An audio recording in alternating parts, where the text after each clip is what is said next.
90% खवातीन को प्रेगनेंसी में एसिडिटी या हार्ट बर्न का इशू रहता है। ये बहुत ही कॉमन प्रॉब्लम है जो कि देखा जाता है प्रेगनेंसी में खवातीन को अक्सर होता है। तो इस पे आपने परेशान बिल्कुल नहीं होना। ये बॉडी में हार्मोनल चेंजेस की वजह से आपको ये इशू रहता है। बस आपने कुछ टिप्स हैं, आपने उनको फॉलो करना है। नंबर 1, एक तो आपने ज़्यादा टाइम के लिए खाली पेट नहीं रहना।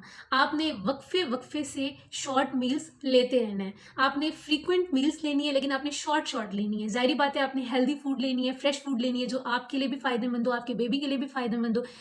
ऑयली और स्पाइसी चीज़ों से आपने परहेज़ करना है, और खाने के बाद आपने वॉक थोड़ी बहुत लाज़मी करनी है।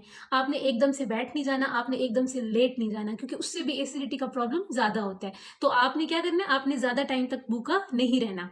नंबर 2, आजकल बहुत ही simple over the counter drugs मौजूद है जो कि प्रेगनेंसी में सेफ होती हैं, जैसे कि ग्रेविस्कॉन सिरप या फिर राइजिक टैबलेट्स वगैरह।